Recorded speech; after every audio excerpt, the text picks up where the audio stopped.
Wrong week to quit sniffing glue. Run! It's Godzilla! Well, good morning. It's, I guess, the first full week in January, maybe? First full week. Just got to start a new kit. I've got an order come in this morning, so I've got to get cracking on that. So I'll make this quick and show you off what it is I'm going to be building. Was looking through the pile, and I was wondering, let's see, I did some hardware lately. I did the Jack figure lately. I haven't done a creature in a while. I guess you could count Audrey 2 as a creature, but I've got this big guy sitting on my table, and it's something I want to get to, particularly after the 2-day build that was the HAL interface. And I'm going to do one last parting shot at Mobius on that HAL interface. I was cleaning up stuff, throwing out the box, that kind of stuff, and I always save my instructions from kits. I don't know whether it's just memorabilia or what, but sometimes it's for the artwork. But I was looking at this, and they had the nerve on this, right on the instructions, they've got the unmitigated nerve to call this a skill level 3 kit. It's a skill level 3 kit, kids. I guess they're counting being able to open the box without cutting yourself as skill level 1. Or maybe it's because you have to snap a 9-volt battery onto their pre-wired case, or their wiring, that makes it a level 3. But ooh, level 3, kids. So study up. And that's my last part, and that's the last thing I'm going to say. I'll say one more thing. I'll say one more thing because I can, and that is, for the cost of 29 cents, they could have doubled this kit. They could have doubled this kit for the mere cost of a blue LED and another decal. And they could have even made the LED to where you could swap one out, red or blue. You didn't need, you can make it modular. You didn't even have to solder it. But they could have doubled it and made this HAL or SAL if they're from 2010. Because I've already heard from people saying, yeah, I'm going to make a SAL kit. I hate the fact that it's so expensive, because now I don't know if I want to spend all that money to make a SAL kit. So they could have simply made a SAL decal and added a blue LED and doubled. But then again, I don't know. I have to ask. I have to wonder to myself whether or not they had the license for 2010, whether that's covered under the 2001 license. That might be that might be the issue. But it's a no-brainer, as is putting this together, as to why they didn't do that. But let's get on to today's kit, or this week's kit, and it is going to be Godzilla himself. Now I've built a little vehicle from Godzilla versus Biolante, but this is actual Godzilla himself, and I will tell you that it's only a skill level 2. It's got 75 parts, and it's only a skill level 2. From what I've seen, though, there's going to be a lot of seaming and sanding and reputtying, because the rubber suit has all kinds of texture in it. And if you have to sand the parts to put them together, you're running the risk of having to recreate the texture wherever you've sanded that away. So I can understand that there may be a bit of work to it. Now, this isn't my favorite design of Godzilla, and you can tell by the heads, the different suits, the different rubber suits that it's designed to be. I do like this traditional Godzilla about that much better than the new Godzilla, where it's like he's all shoulder and a tiny little head. I do like the dimensions, the proportions of this Godzilla a little better. And as I've kidded before in the past about Wonderfest, you can't consider yourself a builder at Wonderfest unless you've either made a Frankenstein or a Godzilla. Or Frankenstein's monster, Frankenstein's monster or a Godzilla, because those seem to be the two every year you can go through and you can count the Frankenstein's monsters and Godzillas, and you will be up in double digits before you know it. So much so that they even have their own category for kaiju, specifically to get Godzilla out of the classic monster category. But that's what, it's going to be a huge kit. Luckily, I think I'm just going to be able to sit on the floor when I'm done. I think it's going to be It's advertised as being 16 horrific inches tall. I'm hoping it'll be 16 rather handsome inches tall. Okay, I've just loosened some of the bigger pieces from their bags. A lot of them weren't even on trees. They were on sprues. They were just in bags because they were so huge.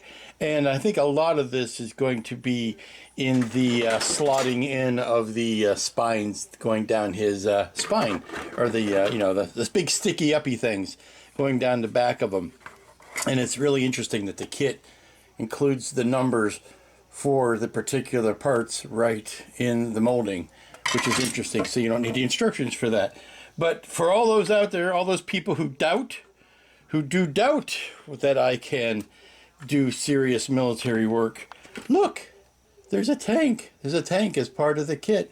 So I'll get to play with doing a tank. There you go. See, I will be doing some military modeling. But this thing is huge, and it's huge in a good way. I think this is going to be a fun build. I do like that look. I do like the look of the kit is much better than the paintings on the box or on the instructions. That illustration that they use does not do this tremendous profile any favors. This is actually the look that I prefer, and I was afraid it was going to end up looking more like this, which is not the look I prefer. So, yay, I'm going to be having even more fun with this. The tail itself is massive. This is the top of the tail, and they did a smart thing. They wrapped the tail back around, because if this were straightened out completely, it would be wildly huge and ungainly, and I just realized I was not on the tripod like I promised I was going to be. Okay, I've got the camera back on the tripod since it was so popular last week, but you can see how quickly this starts to fill up a table. So basically what I have done, let me get the big box off the table, clear out some space, and basically what I've done is I've taken a lot of the major sub-assemblies and just glued them together, taped them up, rubber banded them up, so that I can let that glue be setting. And then I know there's a lot of seam cleanup that needs to be done, but hopefully at this point we could start to get an idea of the size of this beastie. Well, good morning. It's day 2 on the big Godzilla, and what I'm going to do now is just computer starting up. I am going to take the rubber bands and tape off of everything and see where we stand, because we need to start addressing all of these seams. Alrighty, you can see I got a lot of the, I've got all the rubber bands and the stuff off of them, and starting to clean up the seams. I had to fight the irresistible urge to do this morning, so you'll have to indulge me for 1 second, but you take this and then you go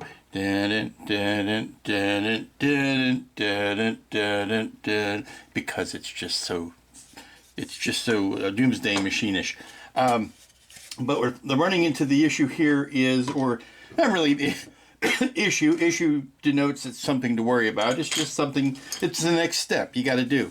I've got the seams. I'm starting to work on sanding them down, and they are legion. There are plenty of seams to worry about, and this plastic isn't the most easy to work with. It's kind of tough.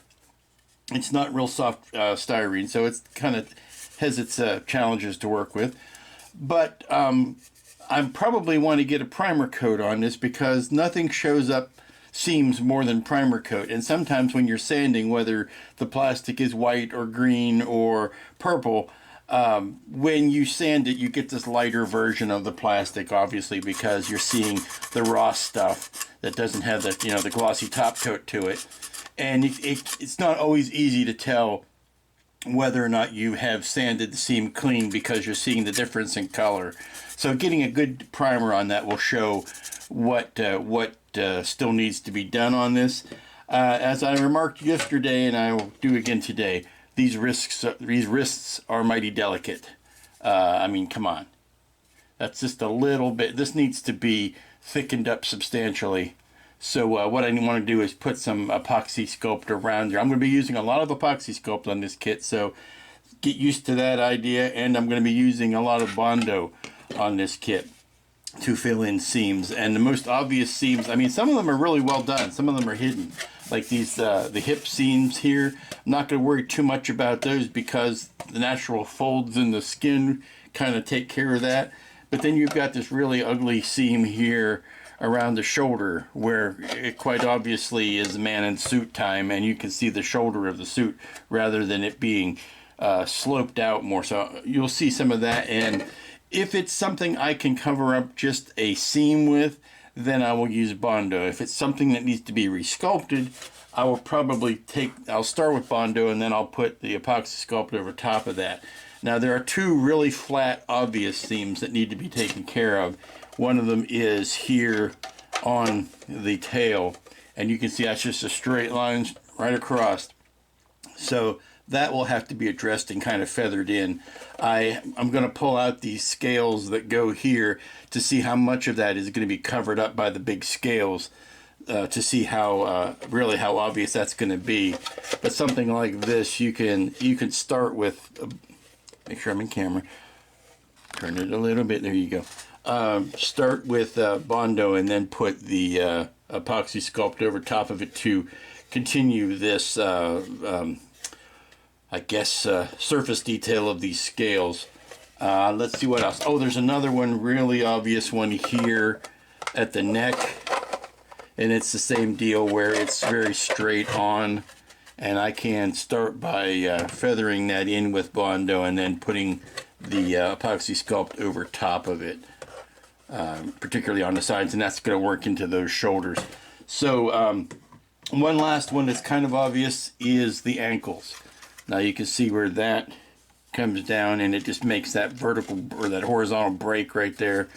I went ahead and glued those in this morning, but I can tell you that I need to go back with the Bondo and kind of lay that in there and then see how much I'm going to have to put on top of that with the epoxy sculpt. But one thing I want to do before I do any of that, and it's something that I discovered yesterday while I was putting these pieces together, is that these seams are kind of fragile. They're not. There's not a lot of beef in the width of the plastic where the seams come together.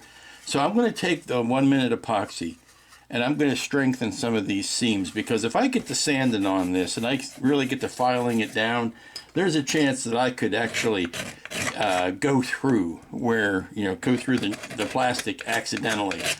So what I'm going to do is take the 1 minute epoxy and I'm just going to squirt it down the edge here on the inside of the seam and kind of fill that in, and play with it a bit with the tools to kind of shape the epoxy.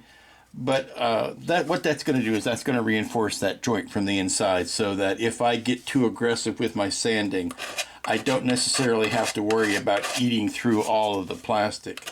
I can rely on the glue on the inside. So let's take care of a bunch of that. Now that's 1 minute epoxy, and I've got the tube out here, so I don't want to be doing a bunch of yammering and talking while I'm doing it, because it sets up very quickly, and you just kind of have to get all of your pieces in a row that you're going to use the 1 minute epoxy on, and you kind of get them all lined up and then do the application. Now the reason I'm using this as opposed to some of the slower acting epoxies, which I might have to in later parts, because I only got so much of this, is because of this applicator. It will allow me to go deep into these joints and really squirt out what I need to get done. And what I've got in the 30 minutes and 15 minute epoxies are the two side-by-side jars that you mix up and then you apply. Well, that's a bit messier, and that's not as easy to get into. Say, like I want to squirt some down into here, I kind of need this applicator to do it. So I got a portion of my epoxy out as to the best way to apply it.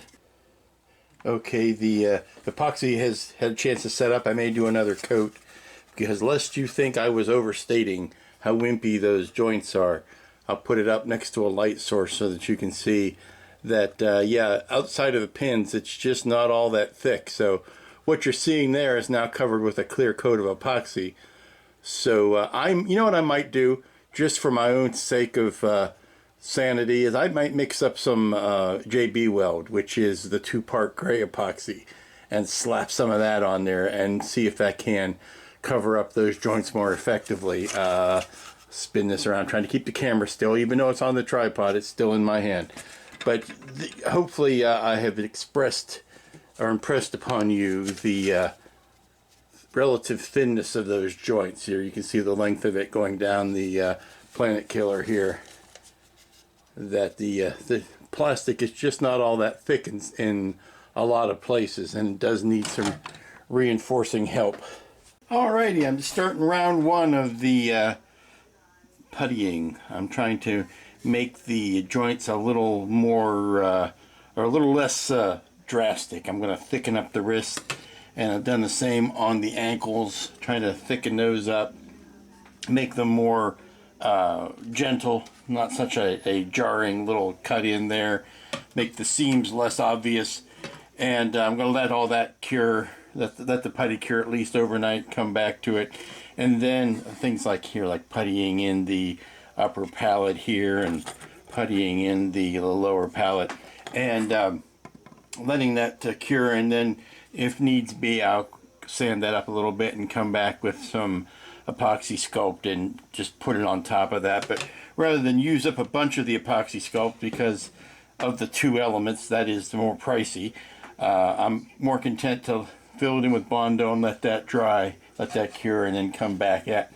I think the last thing I want to do for today is get the two sections of the tail put together. The major bit here about putting the shoulder on, I don't think I want to do that until I've had a good chance to work with this arm. I think the arm's going to be a lot easier to work with separately.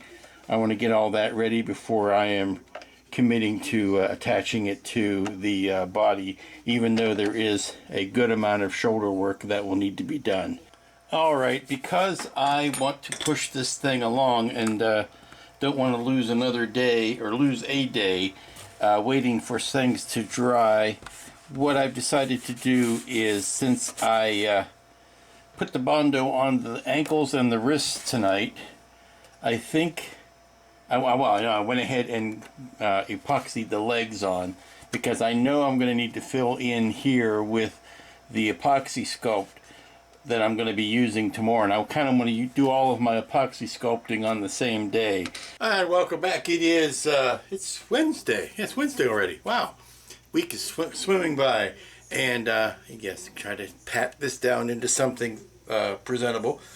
Look at my baby. I feel like I had to hold the camera back so far to get the whole critter in camera.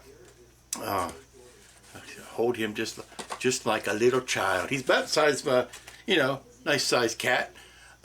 So here's where we stand. I've started putting the epoxy sculpt in this morning around the joints, and I'm actually letting it set up a little bit before I start trying to tool it, because it takes tooling easier the longer it is in place.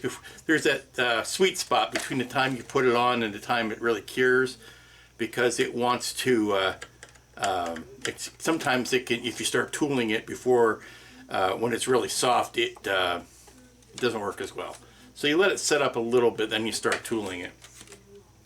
And what we need to do then after this really is the first thing I did this morning is to work on these wrists. And you can see now they don't taper nearly, or they're flatter. They don't have that definite wrist shape like they used to, where that horrible seam was here. So it's more like an extension, especially if you look at it this way. It goes straight out. It doesn't dip down and have that obvious glove-like look here.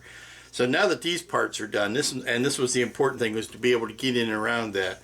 Then the last thing to do really is to put in the shoulders and glue them in, and then putty up around the shoulders. I want to get all of the epoxy sculpting done today, because it takes a while for it to dry or to cure. Putty cures, paint dries. I need to get used to that.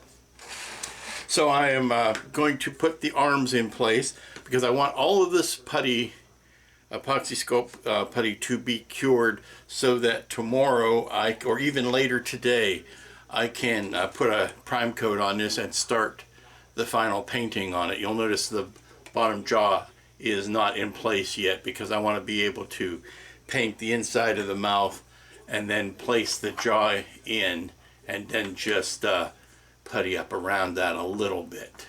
So I did work out, you'll notice, see if I can turn this guy around, notice on the heel how it comes down straighter now, instead of diving in there at the joint where it looked like it was a boot sitting on there. So I sculpted the leg straight down a little bit more, got rid of some of that ankle joint, same way I got rid of the wrist joint, and then I took to playing with the base.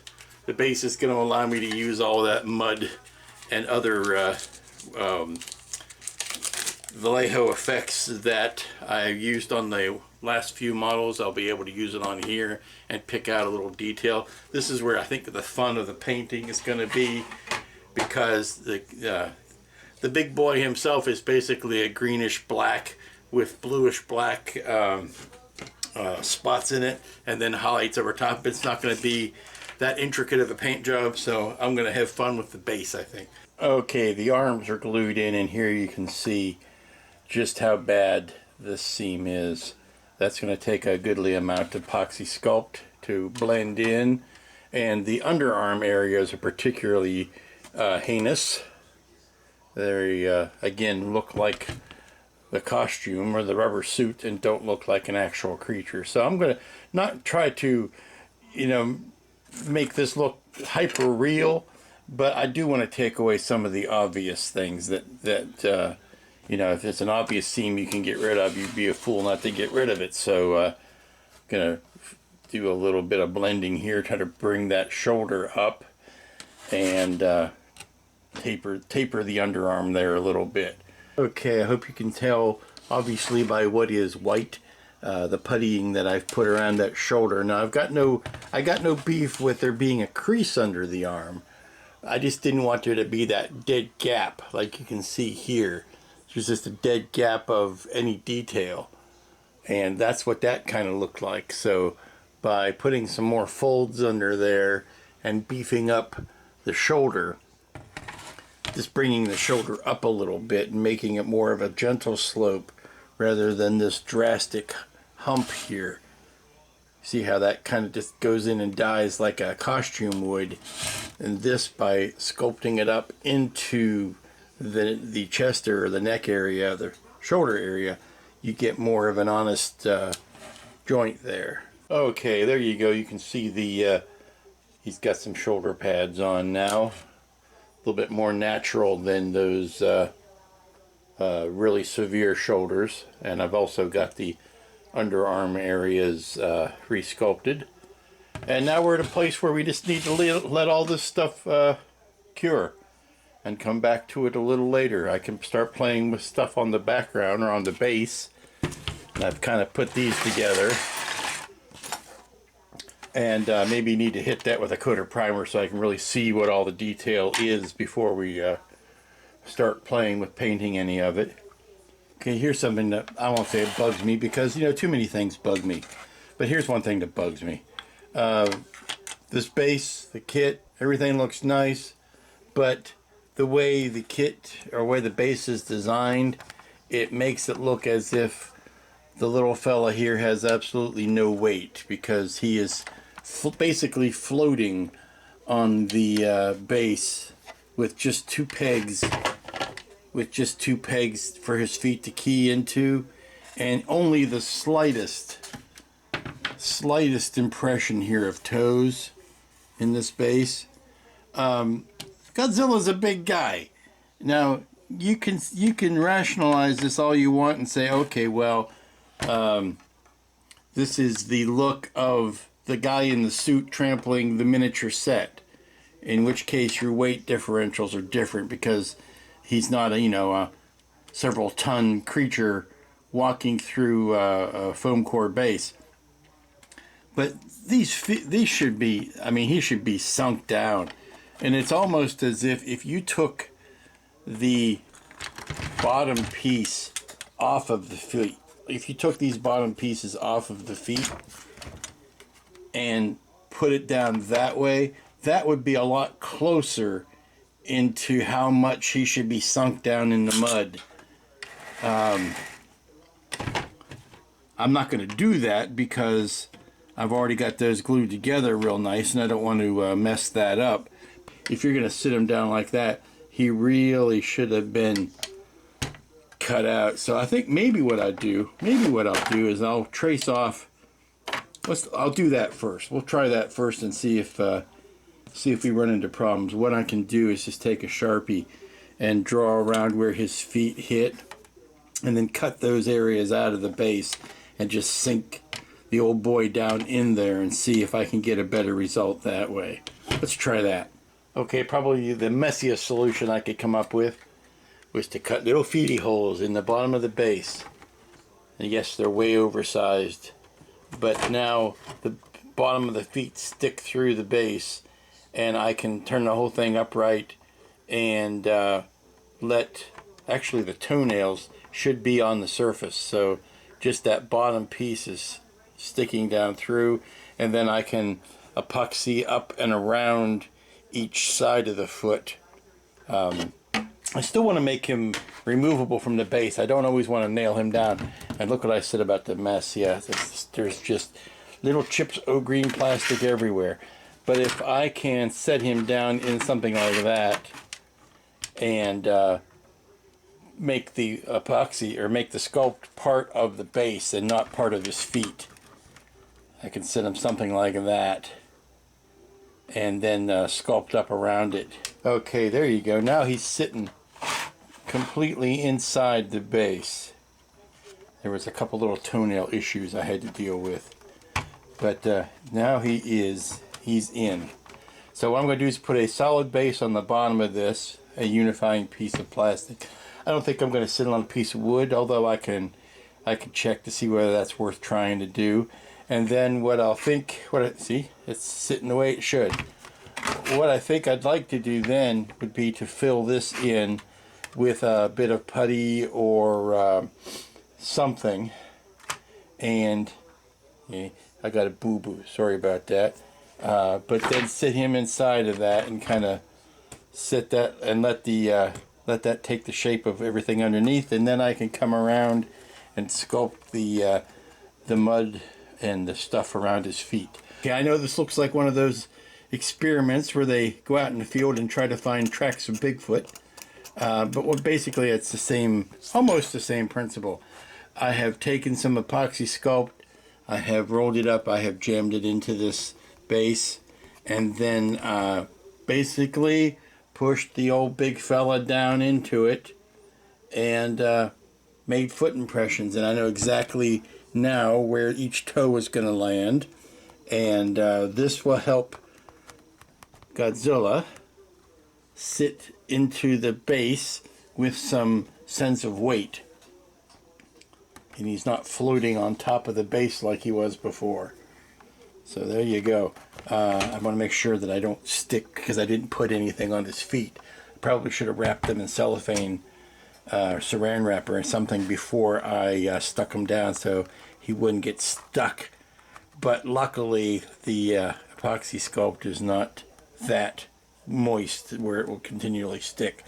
What I did first was I epoxied the base down to a piece of thick styrene, and what I need to do now, after all this dries obviously, is this makes a nice sturdy base, but I can go back in here with various power tools and nibble that away and make the bottom of this conform to this base. There's a face a mother could love with no lower jaw. You know, this builds up to be quite an impressive kit. Especially when you put it on top of the base, but even by itself this is a pretty substantial kit, and you can see I've started putting the spines on the back just to see how involved a process that's going to be, and it looks like they're pretty well plug and play. I don't have to do a lot of sanding or seaming around them now because they are cast thick as one piece front and back. There is some seam sanding that you need to take care of, but what I'm looking forward to today is putting a coat of primer on this. Yes, we finally get some paint on it. All of the epoxy sculpt I put on yesterday has cured. It's rock solid. But before I start carving into it, I really want to get a coat of gray over the whole beastie here, just so I can see. Usually I do that when I get to this stage because you want to unify everything into one color, and it's always tough to see where your contours are and where your actual problem spots are going to be before you've put a primer coat on everything. I've already primed the spines that are still on the trees here. I've already got those primed, and I'm starting to do a little bit of the edge sanding on those. I'm going to be careful to not take too many of them because there's so many of them and they are so similar in shape and size. I want to make sure I'm getting the right one in the right spot. The back has a nice map of where the parts go, but the parts themselves, if you cut them off of the tree, you'll lose the number. So I want to get a coat of primer on him, and then I could see how bad some of these seams might need to be addressed. Well, I'm back from putting the first primer coat on the wee beastie here, and I'm actually further along than I thought I was going to be. That's good news. These seams here that I was so concerned about on the front of the legs don't seem to be as big a problem as I was afraid they were going to be. There are two aspects of what I'm doing here. Some of it is smoothing over rough spots, and some of it is roughing up smooth spots. And there were more smooth spots than I was anticipating, really. There were spots like this is kind of this ring around his neck is kind of baked into the design. It's I think it's there I think that's the join of the costume, for lack of a better word. So thinning some of that down, making this ring less obvious here is going to be it's going to take some sanding. This also I knew was going to be a tough joint because it's such a flat, obvious joint there. So I'm thinking what I need to do is maybe sculpt in some more of these side ridges here to kind of cover up that seam. The ankles and the wrists look really good. I'm happy with how those turned out. They seem to be all very nicely blended. There are still a couple of spots like in here where the parts coming together. There's a spot right back here that I didn't really notice until I got the primer on there that I need that, and again under here. Once I painted this thing, the dark black, or the blackish and blues and greens that it's going to be, finally, all that would disappear. You wouldn't see it, but I still feel compelled that I need to patch those while I've got the primer out. And the shoulders are nicely feathered in, I think. There's a spot right there that needs a little bit of tending to. Things you won't notice until you put the light primer on it, because that dark green plastic was nobody's friend when it came to determining whether the seams were in good shape or not. The cityscape looks good. For a ruined cityscape, it looks pretty good.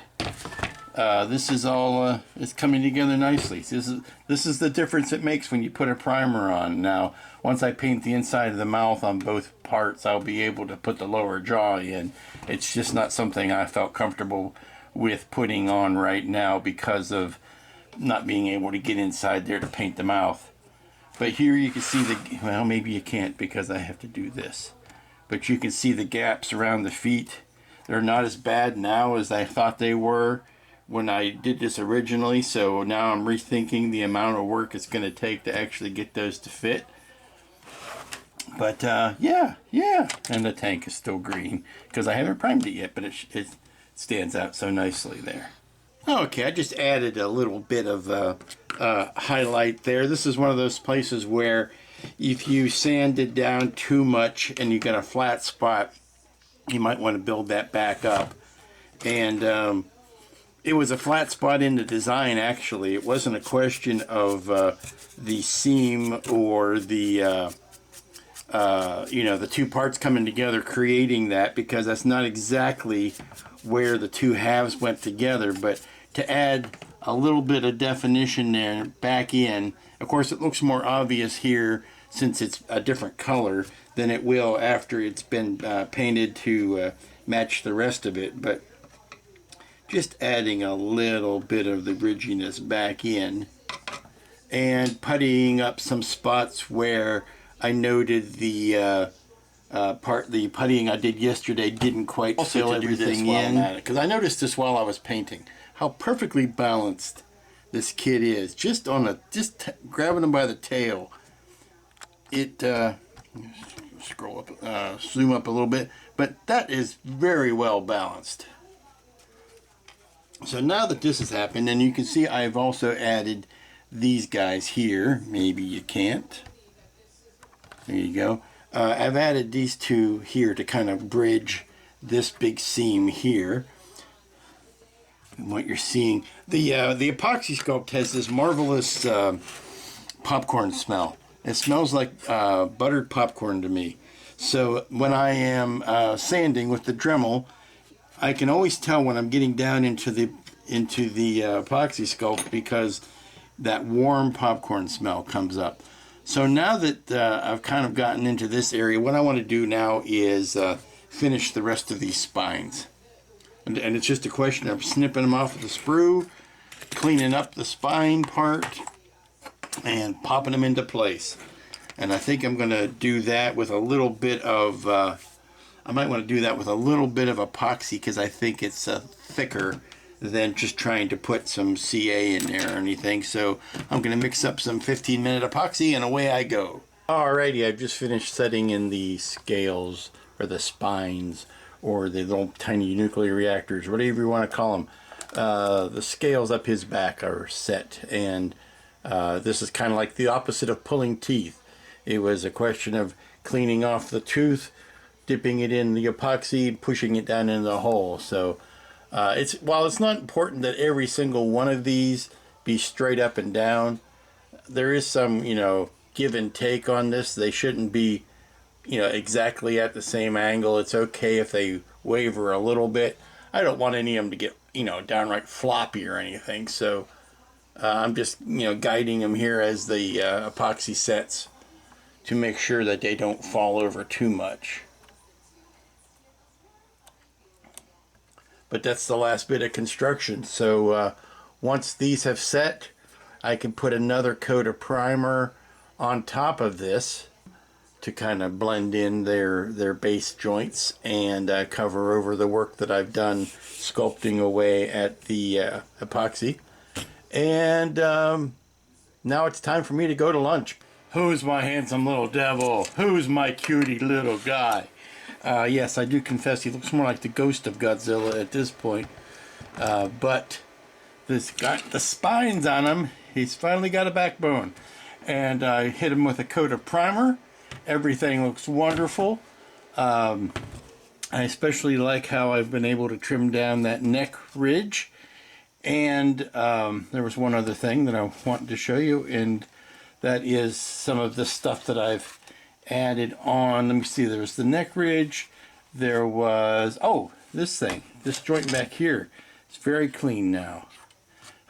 Very tough to see the difference in there. These are the two spine pieces that I sculpted and stuck on there. There's just a natural break in the spine pieces back there, and I think that's just a feature of the suit when it was the man in suit. So nothing I can do about that. I don't want to start trying to mess with the placement of those, so I'll just take them as they are. You can tell obviously that this was one part of the costume and this was another part of the costume because there's none of the spine pieces that overlap that. But everything looks great. I'm going to let this cure overnight, maybe do a tiny bit of sanding on it, but I don't think we need to do any more priming on it. I think we're ready to go into actual color. Alrighty, the time has come. I need to put a coat of color on this wee beastie, and what I'm doing is I'm making up a mixture of sea blue and black green. So it's going to be dark and murky, but have some hints of color in it. And then we're going to do some highlighting after that, but there's no quick or easy way to do this outside a Wagner power roller or something, because you got this much acreage. There's nothing to it but to start doing it. Well, there you go. I got the first coat on it, took every stinking drop of sea blue and black, green, and what other things did I use? I think I used a little NATO black in there, a dark iron. I just made up a bouillabaisse, a potpourri of a cornucopia, a veritable smorgasbord, and all those other foreign words. And I still didn't get everything covered. But I got enough to get a base coat on, and I've got a shopping list of colors to go get tomorrow. And it's probably good that I had to stop, because I probably would have plastered on way too much if I'd have kept going today. But I think, and actually on camera, he looks a little brighter than he is. Well, not that he's an idiot, but he does look a little brighter here than he does in real life. But I think that's a great base coat. So we're going to let this dry overnight, and then we'll pick this up again in the morning. Well, good morning. Hello, I'm in here somewhere. Welcome back. It is Friday. It is the first work day of the weekend. No, it is the last work day of the week. And coming to that important time, and that is to decide what color Godzilla is. And I got to tell you, there are as many theories about this as there are stars in the night sky. You on one hand, you have a vociferous amount of people who scream, Godzilla is gray. Godzilla is gray. Well, to be fair, in the first movie it was black and white, so everything was shades of gray. It's a tricky thing. It's something where you've got to, I guess the best thing to do is just pick a movie that you're trying to emulate and stick with it, because that's the best reference you're going to get.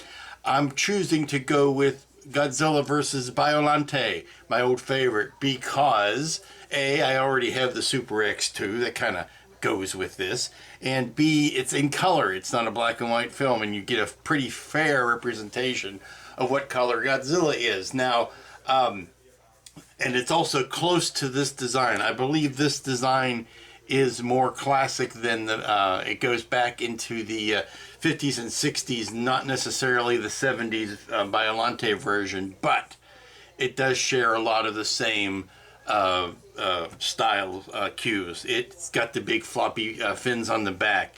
It is the big punchy, it is not lean, it's a big punchy design. It's not the lean, mean, really vicious, feral looking designs that seem to have come later.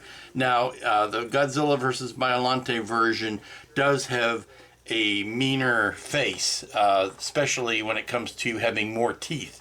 And I think it's because they kind of switched back and forth from the full body suit to the close-up head, which I don't think that was the first time it was ever used, but the close-up head had like several rows of teeth, and it was just meaner looking than this. But I've chosen to use that as my color reference. You can see I've got a base of the greenish brown or greenish black, and then I'm going to be doing a highlighting over top of that. One thing I wanted to determine was that his toenails and fingernails were definitely a different color. I mean, it's like at the edge it turned into bright, almost yellowish white. And the common thing about the spikes is that the outer perimeter of all the spikes were a bright, again, yellow, almost white. And of course this, the animated effect happened when he was getting ready to fire his weapon, that this started to glow. Well, we won't be doing any glowing here, but we will be highlighting the edges of all of these spikes. And actually the buildings, now I didn't notice any particular scenes of him attacking a railway car, but the buildings that are used here and here, which you cannot see because they are below the screen, here and here are kind of the same buildings that were used in Biollante. So we're going to be using that. And also, importantly, the eyes changed a lot from movie to movie. The early eyes almost looked like Cookie Monster in the fact that they were very white with very black pupils.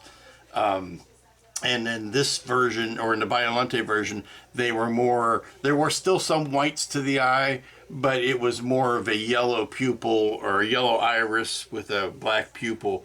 And I think that's the look I'm going to go to. Any excuse to throw color into this is really what I'm looking at.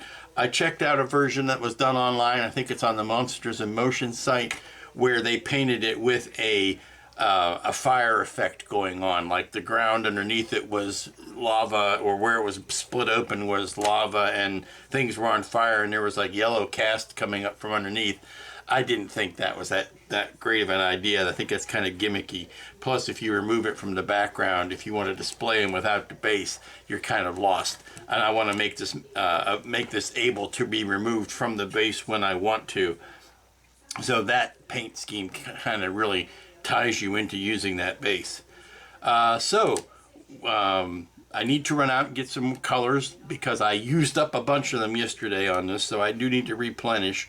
And then I can come back and we can start playing with the highlighting and the other things that make Godzilla. Now, this is not going to be the last day I'm working on this. Obviously, this is going to carry into next week because I still have the tank. I still have these smashed up railway cars.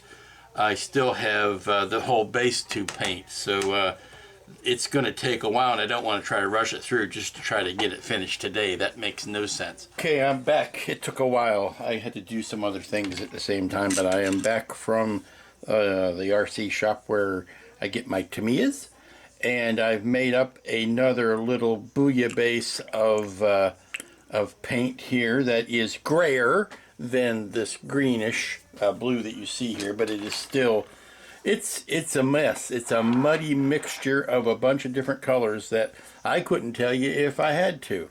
I can tell you some of the stuff that's made up. It's made up of some dark sea gray, some German gray, some sea blue, some green black, and these are real colors. These are Tamiya colors, and a little bit of JN gray. So what this is going to do, I'm going to spray this all over. Believe me, if I had a roller, I would roll it, but I'm going to spray this all over the Zilla here. And you ever notice how Zilla has become like a common, I guess, suffix on words? If you want to describe something monstrous, it is a Zilla. Let's get some paint and put it on this grayer paint and put it on the old monster here. Oops. I thought I'd cleaned the brush out. Yeah, and I see it's coming up a little bit brighter, and that was the idea. I would have the tones left over, or the undertones, the shadow, the shading, left over from the greenish or the darker color that I put on yesterday. This is just meant to hit some highlights. And then I can go even brighter than that on the spines and the like. But yeah, this is going on nicely. You don't need to see all of this, so I will turn the camera off and continue on my merry way. Okay, I just spent the last couple of minutes painting in the claws and toenails. I hate to use the word fingernails, but fingernails and toenails, and the eyes with linoleum. Say that 5 times real fast. Linoleum deck tan. And these may not be the final colors, but they're a darn sight closer to the final colors than the mess of my patented Zilla base that I've got on the rest of it. And that's my whole philosophy about painting in a nutshell, and that is, if you try to paint inside a nutshell, you need a very tiny brush. No, but painting in a nutshell is, don't make the paint work harder than it has to. If you can put a base coat on that is closer to your final color without being exact, then your final color doesn't have to work as hard to do the last 10 yards, to use a football analogy. If your base color can take the ball 90 yards down the field and your finish color only has to work the last 10 yards, then everybody's happier. And that's the last time, I promise, I will use a sports analogy. So now what I'm doing is I'm just touching up where I slopped the nail color up over the knuckles, and I'm just touching that back up with the base color. And I noticed, and it's not just in the Biollante movie that I chose as my sample or my reference, but I noticed how much time Godzilla spends wet. And I don't know if I want to go ahead and put a satin coat on him as if he were coming up out of the water. Now, it's true on the base is very much a cityscape, and he should not be coming up out of the water. But it also rains a lot in Tokyo when Godzilla attacks, and I don't know if that's a side effect of Godzilla being a force of nature to where he brings the rain with him and it always rains when he attacks, or whether that is a cheap ploy by the filmmakers to hide the special effects or lack thereof by putting him in the rainstorm. I remember when I saw that movie with Matthew Broderick that I will not call Godzilla because it was a horrible, horrible attempt at Godzilla. It was actually a very good remake of The Beast from 20,000 Fathoms, but it was a horrible remake of Godzilla. And I noticed that whole movie took place in the rain. And I was convinced it was because they had some really cheesy CGI back then, and it was much easier to put a curtain of rain over the top of it than it was to, make credible dinosaur-like monsters out of CGI back when that was made. I think it was 94 when that was done. So I've always, ever since then, been very suspicious anytime I see monster movies where a large portion of the action takes place in a rainstorm. The last thing I want to do here up in the mouth is to define this rim of where his gums are. That is it's not well defined in the kit, but I do want to go ahead and paint that in and make that more of a defined line there. And let's see, that's I'm sorry I'm covering the camera with the posterior of the beast right here, but it's this weird angle that I need to hold it at to be able to paint it. And there you go. Just puts a hard line in there. That puts a hard line and defines the upper gum line. Okay, I've been working on the spine bits, trying to figure out how much more I'm going to get done today. It's being Friday and all. I like the idea of kicking off a little early on Friday. It gives me more time to put the video up and do other things.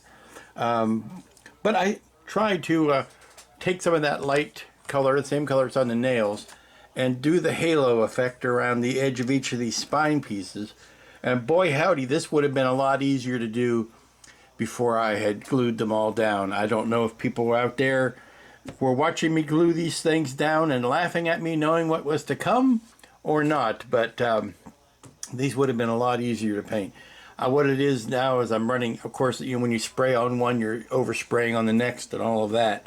So now I want to go back and try to isolate them and respray the center color, the Zilla base color, and see if I can bring back some of that definition to the inside edges, and also along the back on the plane of his back, where I ended up getting some overspray as well. But there's not much more to it than that. Okay, I think there's one last thing I'd like to do this week before I close up shop on Godzilla, and that is to hit him with a satin coat. Again, like I was saying about the amount of time that Godzilla spends in the rain, that's part of it, but the other part is that just putting a satin coat on here will help lock in the colors, and it will also allow me to put on a wash without soaking in. It'll the wash will go into the creases but won't soak in evenly. It'll bead off where it needs to. Sorry, I had to sneeze. And that will allow me to do some dry brushing and some washes. So let me put a quick satin coat on this beastie and then bring him back in.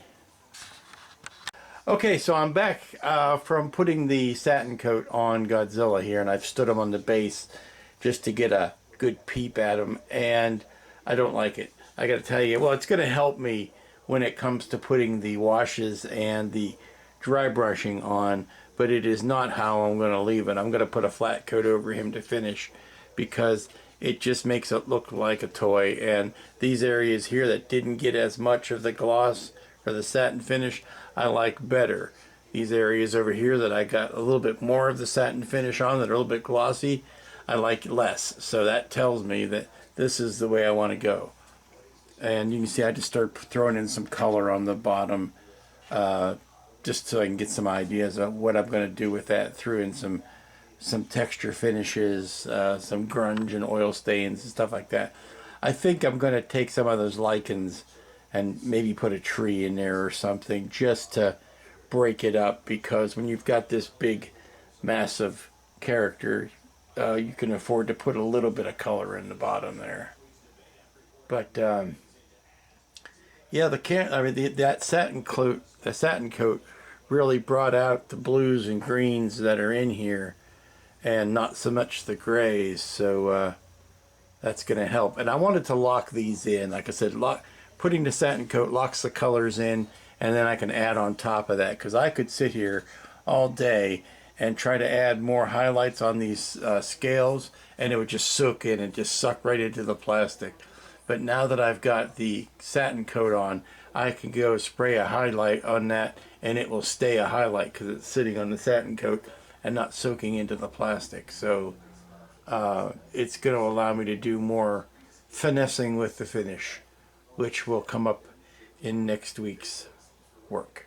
And that is going to be where we finish it for this week. I was never intending on trying to get him done in 1 week. It's just a question of how much I was going to get done.